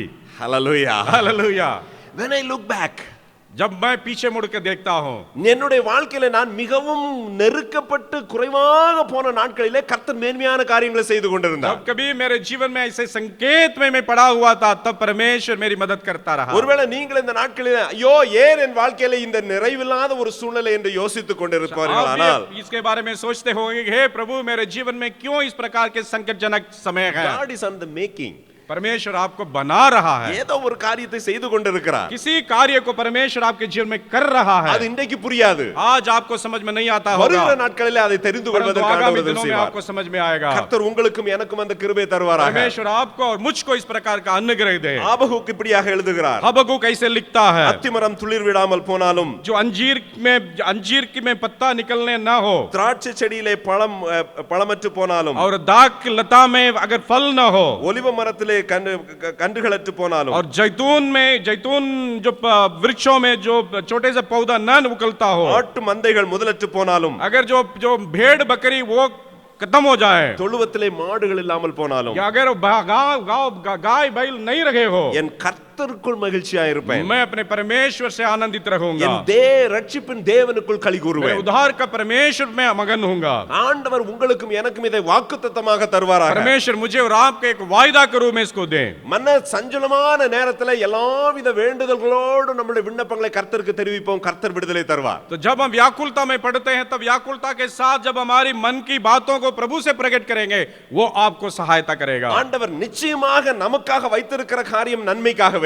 जो भी भलाई परमेश्वर ने मेरे लिए और आपके लिए रखा है, वो हमेशा भलाई के लिए है। மனிதனை பார்த்து கர்த்தரை பார்க்க மறந்து விடாதீர்கள். तो इंसान को देखकर, मनुष्य को देखकर परमेश्वर की देखने की बातों को भूलिए मत। மனிதர்களை பார்த்து தேவனை மறந்து விடாதீர்கள். मनुष्य को देखकर परमेश्वर को भूलिए मत। அத்திமரம் துளிர் விடாமல் போகிறதை பார்த்து ரட்சிப்பின் தேவனை மறந்து விடாதீர்கள். अच्छी अंजीर के पेड़ में नए पत्ते जो नहीं निकलने की बातों को देखकर परमेश्वर को मत भूलिए। அழகான உதாரணம் யோசேப்பிலிருந்து பார்த்தோம். बहुत सुंदर उदाहरण को यूसुफ के जीवन से हमने देखा। Most of his life he went through down. उनके जीवन के अधिकांश समय में उन्होंने दुख के अलावा कुछ नहीं झेला। ஆனால் கடைசியில் அவன் ஆண்டவரை பார்த்து சொல்ல முடிந்தது, நான் போன எல்லா சூழ்நிலையும் கர்த்தர் எனக்காக பலமான நன்மைகளை செய்தார் என்று சொல்லி. परंतु उन्होंने अपने जीवन के अंतिम दिनों में जब ये कहने पाया कि परमेश्वर ने मेरे जीवन में भलाई करता है। हालेलुया, हालेलुया, நல்ல சத்தமா हालेलुया, जोर से बोलेंगे हालेलुया, हालेलुया, हालेलुया। ஆண்டவர் இந்த காரியத்தை நான் விசுவாசிப்பதற்கு ஆண்டவர் நமக்கு உதவி செய்வாராக. इन बातों को विश्वास करने के लिए परमेश्वर हमारी मदद करें। கடைசியாக ஒரு காரியத்தை சொல்லி நான் உங்களுக்காக ஜெபிக்க விரும்புகிறேன். अंत में कार्य को बोल के एक बात को कहकर मैं अंत करना चाहूंगा। பெற்ற நன்மைகளை பலிபீடத்தில் வைப்பதற்கு மறந்து और விடாதீர்கள். जो भी भलाई हमने पाई है उसे वेदी पर रखने के लिए भूलिए मत। ஆதியாகமம் 15வது அதிகாரம் 1வது வசனத்தை நாம் வாசிக்கலாம். उत्पत्ति किताब 15वां अध्याय का पहला वचन को हम पढ़ेंगे। அங்கு ஆபிரகாமின் ஒரு டெஸ்பரேட் பிரேயரை நாம் பார்க்க முடியும். तो वहां पर अब्राहम के एक जो है एक बुरी तरीके के जो प्रार्थना करने वाली एक निवेदन को हम देख रहे हैं। அந்த 1வது வசனத்துல ஆண்டவருடைய வசனம் ஆதியாகமத்திலே ஆபிரகாமுக்கு வருகிறது. तो 15वां अध्याय के पहला वचन में परमेश्वर की ओर से उनको ये बात पहुंचती है। கர்த்தருடைய வார்த்தை ஆபிரகாமுக்கு தரிசனத்திலே உண்டாகி அவர் ஆபிரகாமே நீ பயப்படாதே, நான் உனக்கு கேடகமும் மெகா பெரிய பலனுமாய் இருக்கிறேன் என்றார். ये वचन दर्शन में अब्राहम के पास पहुंचा, हे अब्राहम मत डर, तेरी डाल और तेरा अत्यंत बड़ा प्रतिफल मैं हूं। உடனே ஆபிரகாம் பாத்தீங்கன்னாக்கா the beautiful practical question he is putting before God. तो तुरंत ही अब्राहम जो है व्यवहारिक तरीका से तो एक प्रश्न को परमेश्वर के सामने रखा। ஆண்டவர் பெரிய வார்த்தை சொல்லிட்டாரு. ஆண்டவர் சொல்லிட்டாரு, என்ன உனக்கு பெரிய நன்மை செய்துருவோம்ப்பா அப்படின்ட்டாரு. परमेश्वर ने कहा है कि मैं बहुत बड़ी भलाई को तुम्हारे जीवन में करने पर हूं। 2வது வசனத்துல ஆண்டவர்ட்ட அழகா அவன் கேக்குறான். और दूसरे वचन में बहुत सुंदर ढंग से प्रभु से कहता है, அவன் ஆண்டவராய் நோக்கி அடியேனுக்கு என்ன தருவீர், நான் பிள்ளை இல்லாமல் இருக்கிறேனே. अब्राहम ने परमेश्वर से कहा, हे प्रभु यहोवा मैं निर्वंश हूं और मेरे घर का वारिस आप क्या मुझे देगा। நல்ல டெஸ்பரேஷன் இதுல அழகா புரிகிறது. क्योंकि उनकी जो दुर्दशा को ये दर्शाता है। அவன் வாழ்க்கையில நொந்து போய் இருக்கிறான். क्योंकि वो दुख जनक वो पाया जाता है। அவன் ஆண்டவரே என் வீட்ல வேலை செய்கிறவன் என்னுடைய காரியத்தை பார்க்கிறான். क्या मेरे घर का जो दास वो मेरे बेटे के समान कार्य करता है। என்னால இது தாங்க முடியவில்லை ஆண்டவரே. मैं इसको देख के मैं खुश नहीं हूं। நீர் என்ன ஆசீர்வாதத்தை எனக்கு தர போகிறீர்? आप मेरे लिए क्या आशीष को रखे हैं? எனக்கு பெரிய காரியங்கள்லாம் வேண்டாம். मुझे बड़ी बात नहीं चाहिए। எனக்கு ஒரு குழந்தையை கொடுங்க ஆண்டவரே. एक छोटा सा बेटा मुझे दे दीजिए। ஒரு டெஸ்பரேட் பிரேயரை அவன் செய்கிறான். एक दुर्दशा की हालत की एक प्रार्थना को वो कर रहा है। நமக்கு நன்றாக தெரியும் நடந்தது என்ன. आपको अच्छी तरह से मालूम है कि क्या हुआ था। ஆண்டவர் அவனுக்கு ஒரு அழகான ஒரு மகனை கொடுக்கிறார். परमेश्वर ने उनके एक सुंदर बेटे को दिया। ஆனால் ஆண்டவர் என்ன செய்கிறார்? परमेश्वर क्या कहता है? ஆண்டவர் 22வது அதிகாரம் 12வது வசனத்தை வாசிக்கலாம். लेकिन 22वां अध्याय के जो पहला वचन या दूसरा वचन को पढ़ेंगे, ஆண்டவர் என்ன செய்கிறார்? परमेश्वर क्या करता है? ஆண்டவர் அந்த 23வது வசன 22வது அதிகாரத்துல ஆண்டவர் அவனை பார்த்து சொல்லுகிறார், சொல்லுகிறார், உன்னுடைய மகனை எனக்கு பலியாக நீ செலுத்த வேண்டும் என்று சொல்லி. तो 22वां अध्याय में परमेश्वर अब्राहम से कहता है कि अब्राहम तुम अपने बेटे को मेरे लिए बलि चढ़ाओ. இரண்டாவது வசனம், दूसरा वचन, அப்பொழுது அவர், உன் புத்திரனும் உன் ஏக சுதனும் உன் நேசகுமாரனுமாகிய ஈசாக்கை நீ இப்பொழுது அழைத்து கொண்டு போய் அவனை அங்கே எனக்கு தகன பலியாக இடு என்று சொல்லுகிறார். यहोवा ने अब्राहम से कहा, अब्राहम अपने पुत्र को अर्थात अपने इकलौता पुत्र इसहाक को जिसे तू प्रेम रखता है संग लेकर मोरिया देश में चला जा और वहां उसको एक पहाड़ के ऊपर जो मैं तुझे बताऊंगा होम बलि करके चढ़ाओ. இதான் நமக்கு ரொம்ப கஷ்டமான காரியம். यही है हमारे लिए बहुत कष्टदायक बात है. நல்ல நமக்கு நன்மைகள் வந்ததுக்கு அப்புறம் வந்துட்டு கொஞ்சம் கொடுக்கிற கஷ்டம் தான். क्योंकि जब हमें हमारे जीवन में जब भलाई होने के बाद इस प्रकार की घटना घटेगी जरूर वो दुखीजनक है. நமக்கு பதவி கொடுத்துட்டு பதவி எடுக்கப்படும் போது கொஞ்சம் கஷ்டமா தான் இருக்கும். जब जो पदवी हमें मिलता है उसके बाद वो पदवी छीना जाएगा वो हमारे लिए असहनीय होगा. உடனே நமக்கு கூட இருக்கிறவங்களுக்கு நமக்கு இந்த கேட்டகரியில எப்படி வர்றோன்றது பார்த்து ஒரு கம்பேரிசன் மனசுல எப்படி வரும்? तुरंत ही हमारे अंदर ये दूसरों के साथ जो तुलना करने की वो भावना में चला जाता है कि हम कैसे इसको पार करके निकलेंगे. அதாவது இப்போ ஆபிரகாமை நம்ம கூட கம்பேர் பண்ணி பார்க்கணும்னா, तो अगर अब्राहम को हमारे साथ तुलना करके देखें तो ஹெச்ஓடியா இருப்போம், कचौड़ी रहेंगे, विभाग के अध्यक्ष रहेंगे. திடீர்னு யாரோ கூப்பிட்டு சொல்றாங்க நீங்க நாளையில இருந்து ஹெச்ஓடி இல்ல இன்னொரு ஆளு ஹெச்ஓடியா இருக்கணும். और कोई कह रहे हैं कि कल से आप एचओडी नहीं है, दूसरा कोई एचओडी आएंगे. அது நமக்கு கொஞ்சம் ஏன் இப்படி பண்ணாங்க, என்கிட்ட என்ன தப்பு? तो तुरंत ही हमने ये लड़ना शुरू करेंगे या बोलना शुरू करेंगे क्यों मुझसे ये छीना गया, मैंने क्या गलती நம்ம किया. வசனத்தை பார்க்கும்போது அப்படியே நம்ம வாழ்க்கையோட கம்பேர் பண்ணி பார்த்தோம்னாக்க நல்லா இருக்கும். तो जब कभी हम वचन को पढ़ते हैं वो हमने हमारे जीवन के साथ इसको तुलना करके पढ़ेंगे तो अच्छा लगेगा. டெஸ்பரேட்டா கேட்டு வாங்கின ஒரு तो ஆசீர்வாதம். एक दुर्दशा की हालत में जो मांगने वाली एक प्रार्थना. ஆபிரகாமுடைய ஐடென்டிட்டியே அவன் பையன் தான். तो अब्राहम का जो पहचान है वो उनके बेटा है. ஆண்டவர் சொல்றாரு அவனை என்று கொடுத்திருப்பா. तो परमेश्वर कहता है कि उस बेटे को तुम्हारे पहचान को मुझे दे दो. It would have been very difficult for him. क्योंकि अब्राहम के लिए बहुत कठिनायक रहा. எல்லா மனிதனுக்கும் தனக்கு கொடுக்கப்பட்ட காரியம் அவன் கையிலிருந்து எடுக்கப்படும் போது ஒரு கஷ்டம் தான். ये हर किसी के जीवन में होता है, जो हाथों में दिया गया अगर वो छीना जाएगा सबके लिए वो दुखदायक बनता है. ஆபிரகாமை ஏன் விசுவாசத்தின் தகப்பன் என்று நாம் சொல்லுகிறோம்? कि अब्राहम को क्यों विश्वासियों के पिता कहते हैं? அவனுக்கு இருந்த ஒரே ஒரு வாஞ்சை அதையும் கர்த்தர் பிடுங்கி எடுக்கும்போது அதை கொடுத்ததனால தான் அவன் விசுவாசத்தின் தகப்பன் என்று சொல்லுகிறோம். जीवन में उसके लिए एक ही चीज जो बहुत महत्वपूर्ण था उसको जो परमेश्वर ने मांगा था परमेश्वर के लिए उसने दे दिया, वही उसके जीवन का महत्व है. 2018 முடிந்த 2019க்கு போகும்போது are we willing to surrender what we possess in the altar? तो 2018 साल को पूरा करते हुए हम 2019 में जब जाते हैं और जो भी परमेश्वर ने फायदा के रूप में हमें दिए हैं क्या मैं उसे वेदी पर रखने के लिए तैयार हूं? ஆண்டவர் அங்கே 12வது வசனத்தில் சொல்லுகிறார். और 12वां वचन में परमेश्वर कहता है, அப்பொழுது அவர் பிள்ளையாண்டன் மேல் உன் கையை போடாதே, तो परमेश्वर அவனுக்கு ஒன்றும் செய்யாதே, நீ அவனை உன் புத்திரர் என்றும் உன் ஏக சுதன் என்றும் பாராமல் எனக்காக ஒப்பு கொடுத்தபடியினால் நீ தேவனுக்கு பயப்படுகிறவன் என்று இப்பொழுது அறிந்திருக்கிறேன் என்று சொல்லுகிறார். परमेश्वर ने कहा उस लड़के पर हाथ मत बढ़ा और न उसे कुछ कर, क्योंकि तूने जो मुझसे अपने पुत्र वरन अपने इकलौते पुत्र को भी नहीं रख छोड़ा, इसी से मैं अब जान गया कि तू परमेश्वर का भय मानता है. ஒரு வாக்குத்தத்தமாக எடுப்பதற்கு ஆண்டவர் உதவி செய்வாராக. 2019 में इसको एक वायदा के रूप में या प्रतिज्ञा के रूप में लेने के लिए परमेश्वर हमारी सहायता करें. When we hold on, we will lose. जो कुछ बातों को हम पकड़ते रहेंगे हम उसे खोने की संभावना है. What we give up, लेकिन जो भी परमेश्वर के लिए दे देते हैं we will get it. उसको हम प्राप्त करते हैं. அதான் வேத வசனம் சொல்லுகிறது. उसी को ही बाइबल बतलाती है. கர்த்தருக்காக எதை நாம் கொடுத்தாலும், परमेश्वर के लिए यीशु मसीह के लिए जो कुछ हम त्यागते हैं, அதை நாம் கொடுக்கும்போது அதை பெற்றுக்கொள்வோம் என்பதில் எந்த சந்தேகமும் இல்லை. जब उसको हम परमेश्वर के हाथों में देते हैं परमेश्वर उसे वापस देता है, उसमें कोई शक नहीं है. நம்முடைய பணமா இருக்கலாம், हो सकता है कि वो हमारा पैसा, நம்முடைய மெட்டீரியல் பொசஷனா हो இருக்கலாம், सकता है कि हमारे पास रहने वाली जो सामग्रियां, நம்முடைய மதிப்பு மரியாதை இருக்கலாம், हो सकता है कि वो हमारी जो प्रतीक्षा या हमारी जो अगम, அது ஒருவேளை நம்முடைய பொசிஷனா கூட இருக்கலாம். हो सकता है कि वो हमारी जो पदवी, When we give it in the altar of God, परमेश्वर के वेदी पर उसको हम रखेंगे, கர்த்தருக்காக பலிபீடத்தில் ஏற்றும் பொழுது மாத்திரமே तो परमेश्वर के सम्मुख में वो बलि के रूप में जब ग्रहण किया जाता है அது तब கர்த்தரை மகிமைப்படுத்துகிறதாய் तो காணப்படும். परमेश्वर के लिए महिमा देने लायक बनता है. நான் ஒரு உதாரணத்தை உங்களுடைய உற்சாகத்துக்காக நான் சொல்ல मैं आपको விரும்புகிறேன். उत्साह करने के लिए एक उदाहरण को और कहना चाहूंगा. 2002 கர்த்தர் எங்களை முழு நேர ஊழியத்திற்கு அழைத்தார். 2002 में परमेश्वर ने हमें इस पूर्णकालीन सेवा के लिए बुलाया। 1999 என்னுடைய PhD க்கு ரெஜிஸ்டர் பண்ணேன். सो 1999 में PhD की पढ़ाई के लिए मैंने पंजीकरण किया। 2002ல ரிசைன் பண்ணும்போது PhD நான் முடிக்கல.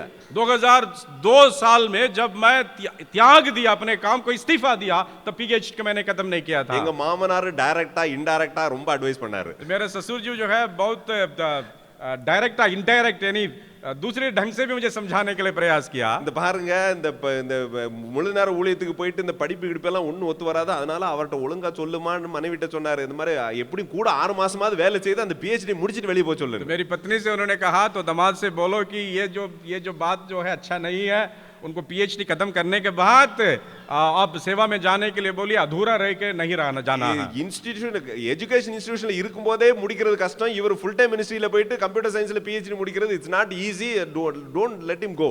तो कॉलेज में रहते ही जो PhD को खत्म करना आसान है और उसी समय करना भी मुश्किल है, तो भी उसको छोड़ के यदि वो सेवा में जाएंगे कभी इसको नहीं कर पाएगा। அப்ப எனக்கு ஒரு क्वेश्चन, तो जब उस समय मेरे मन में एक प्रश्न आया। PhD is something which you can cherish। ये जो है PhD जो है कुछ ऐसी एक बात है कि हमें एक आनंद देने वाला चीज है। அத நம்ம கொடுக்கணுமான்னு எனக்கு ஒரு வருத்தம்। तो मेरे अंदर एक थोड़ा सा दुख रहा, क्या इसको त्यागना है, பாதியில விடணுமா, क्या इसको अधूरा छोड़ना है। அப்ப என்ன செய்தோம்னாக்க ஆண்டவர் தெளிவா நடத்தினாருன்னு சொல்லிட்டு ஆண்டவரை இதையும் பலிபீடத்துல வைத்துறோம்னு சொல்லிட்டு அதையும் வச்சிட்டோம்। तो हमने ये विश्वास हमारे अंदर था, तो प्रभु से कहा, प्रभु इस चीज को भी मैं तेरी वेदी पे रख के हम आगे बढ़े। கல்லூரியில் உள்ள கம்ப்யூட்டர் திருப்பி கொடுத்துறணும்। तो कॉलेज से जो कंप्यूटर मिला था उसको मैंने वापस किया। கடைசில பாத்தீங்கன்னா PhDல 7 சாப்டர்ல 2 சாப்டர் தான் எழுதியிருந்தேன்। तो मैं उस समय में केवल PhD की जो थीसिस होता है उसमें केवल 7 अध्याय के बदले केवल 2 ही अध्याय को मैंने पूरा किया था। எல்லாத்தையும் ஒரு CDல எழுதி கடைசில மிஞ்சினது கையில ஒரு CD மட்டும் தான், அந்த 2 சாப்டர்। आखिर में केवल वही 2 जो अध्याय उसको CD में लिखे मैं अपने हाथ में लिया था और कुछ मेरे पास नहीं எனக்கு था। ஒரு கன்ஃபியூஷன், நம்ம முட்டாள்தனம் பண்றோமா என்னன்னு தெரியலையே। तो मेरे अंदर एक गड़बड़ी थी कि क्या मैं गलत कर रहा हूं। ஒரு பெட்டி நிறைய புத்தகம், ஒரு CD, இவ்வளவுதான் கையில இருக்கு। और मेरे हाथ में यही था कि ये पेटी भर का जो किताब और एक छोटा सा CD। வீட்ல வந்து உட்கார்ந்து இருக்கோம், கம்ப்யூட்டர் போயாச்சு, காலேஜ்ல எனக்கு முடியாது, வீட்ல உட்கார்ந்து இருக்கிற என்ன செய்யணும் தெரியாது। घर पे आ गया, कंप्यूटर नहीं है, घर पे बैठे हैं, हमें समझ में नहीं आया कि क्या करना है। ஆண்டவரே உமக்காக அதை பலிபீடத்துல வைக்கிறோம்। तो परमेश्वर मैं आपके लिए उसको वेदी पर रखता हूं। ரெண்டு பேரும் ரிசைன் பண்ணிட்டு பெரியண்ணன் சொன்னாங்க ஹைதராபாத் போங்க அப்படின்னு। तो हम दोनों रिजाइन किया, तब बड़े भैया ने कहा था कि आप हैदराबाद जाइए। எல்லா திங்ஸையும் எடுத்துட்டு ஹைதராபாத்ல போய் இறங்கியாச்சு। हम सारी सामान को लेकर हैदराबाद चले गए। ஹைதராபாத்ல போய் இறங்குறதுக்கு முந்தின நாள், ரெண்டு நாளைக்கு முன்பு हैदराबाद में हम पहुंचने के 2 दिन के पहले ஒரு ईमेल எனக்கு வருகிறது। मेरे लिए एक ईमेल आया। Do you own a laptop? क्या आपके पास लैपटॉप है? நான் என்னுடைய ஒரு நண்பர் ஒருத்தர் எழுதியிருந்தார்। कि मेरे मित्र ने ऐसे पूछा था। நான் அதுக்கு பதில் ஒன்னு எழுதியிருந்தேன், I don't own a laptop, அவ்வளவுதான் எழுதினேன்। तो मैंने लिखा था कि नहीं मेरे पास कोई लैपटॉप नहीं है। அவர் என்ன செய்தார் தெரியுமா? तो उन्होंने क्या किया मालूम है? அவர் புனேல இருந்து ஒரு ஃளைட் எடுத்து वो पुणे से एक उड़ान भर जाके ஹைதராபாத் வந்து हैदराबाद आके அவர் காலையில ஒரு நாள் சாயந்தரம் வீட்டுக்கு வராரு। और एक शाम के दिन में हमारे घर पे आया। அந்த நாட்கள்ல லேப்டாப் வந்துட்டு பாத்தீங்கன்னா தங்க கட்டி மாதிரி। और उन दिनों में जो लैपटॉप की बातें जो है सोना का टुकड़ा जैसे है। ஒரு 18 வருஷத்துக்கு முந்தி 18 साल के पहले की बात। அவர் கையில ஒரு லேப்டாப் கொண்டு கொடுக்கறாரு। और मेरे हाथ में एक सुंदर लैपटॉप को उन्होंने मेरे हाथों में दिया। நான் சொன்னேன் எதுக்கு பிரதர், எதுக்கு இது கொண்டு வந்தீங்க? मैंने पूछा भैया आप क्यों ये भाई इसको लेके आए? கர்த்தர் சொன்னாரு இது உங்களுக்கு தேவைன்னு சொன்னாரு, அதான் கொண்டு வந்தேன்। परमेश्वर ने कहा था ये आपके लिए जरूरी है, इसलिए मैं आपको लेके आया। ராத்திரி வந்தாரு, रात में आया, காலையில அடுத்த ஃளைட் பிடிச்சிட்டு போயிட்டாரு और அவ்வளவுதான்। सुबह दूसरे फ्लाइट पकड़ के वो वापस चले गए। Then God was telling, उस समय परमेश्वर ने कहा நீ எதை பலிபீடத்துல வைத்தாயோ तुमने जिस चीज को वेदी पर रखा था அதை திருப்பி கொடுப்பதற்கு எனக்கு தெரியும்। उसे वापस देने में मैं जानता हूं। ஒருவேளை இன்னைக்கு நம்ம யோசித்துக் கொண்டு இருக்கலாம், शायद हम ऐसे सोचते होंगे। உங்களால என்ன செய்ய முடியும், எனக்கு நான் எல்லாத்தையும் நான் கொடுக்கணுமா அப்படின்னு யோசிக்கலாம்। तो शायद आप सोच सकते हैं कि मैं सारी चीजों को कैसे मैं प्रभु के लिए दे सकता हूं। When we surrender it into the altar, तो जब वेदी पर हम उसको समर्पण करते हैं, அதை முடிப்பதற்கு கர்த்தர் கிருபை தருவார்। उसको पूर्ण करने में परमेश्वर हमारी सहायता करे। அவருடைய பெரிய கிருபையில 2006ல டிகிரி கையில வாங்குறதுக்கு ஆண்டவர் உதவி செய்தார்। 2006 साल में परमेश्वर के अनुग्रह से उस PhD डिग्री को मैंने प्राप्त किया। ரெண்டு குழந்தைகளோட போய் பரீட்சை எழுதுறதுக்கு ஆண்டவர் உதவி செய்தார்। तो 2 बच्चे होने के बावजूद उसके संग जाके परीक्षा लिखने के लिए प्रभु ने सहायता की। காரணம் என்ன? क्या कारण है? தைரியமாக சொல்லுவேன், நம்மட்ட இருக்கிற நன்மைகளை கர்த்தருடைய பாதத்துல நாம் ஒப்பு கொடுக்கும்போது கர்த்தர் அதனுடைய மகிமையை நாம் காண்பதற்கு உதவி செய்வார்। हिम्मत से कहूंगा, विश्वास से कहूंगा, जो भी हमारे हाथों में है यदि हम उसको परमेश्वर के वेदी पर रखेंगे, परमेश्वर उन बातों को हमें वापस कराएगा। 4 காரியங்களை இன்றைக்கு நாம் தெளிவாக तो பார்த்தோம். 4 बातों के बारे में हमने सफाई से सुना। ஆண்டவர் செய்த நன்மைகளை ஒரு நாளும் மறக்க கூடாது. परमेश्वर की ओर से मिले उन फायदाओं को कभी भूलना नहीं। நமக்கு உதவி செய்த ஒரு மனிதனையும் நாம் மறக்க கூடாது. जो भी हमें मदद किए हैं उन्हें कभी भूलना नहीं। நம்முடைய கரத்துல மற்றவர்களுக்கு நன்மை செய்யறதுக்கு பொறுப்பு வரும்பொழுது அதை பிடித்து வைப்பது சாபமா இருக்கும், அதை செய்யக்கூடாது. तो जो भी भलाई हमारे हाथ में है, जो शक्ति है, अगर हम नहीं करेंगे, जो श्राप जो हमारे जीवन में आ जाता है उसे भूलना नहीं। மறைக்கப்பட்ட நன்மைகளை பார்ப்பதற்கு கர்த்தர் நன்மைகள் கண்களை जो திறப்பாராக. हमारे लिए जो गुप्त रीति से जो परमेश्वर ने जो आशीष रखी है उसे देखने के लिए भूलना नहीं। கிடைத்த நன்மைகளை திருப்பி பலிபீடத்துல வைப்பதற்கு நாம் நம்மை ஒப்புக் கொடுப்போம். जो भी फायदा हमें मिली है, भलाई मिली है, उन्हें वेदी पर रखने के लिए भी हमें भूलना नहीं।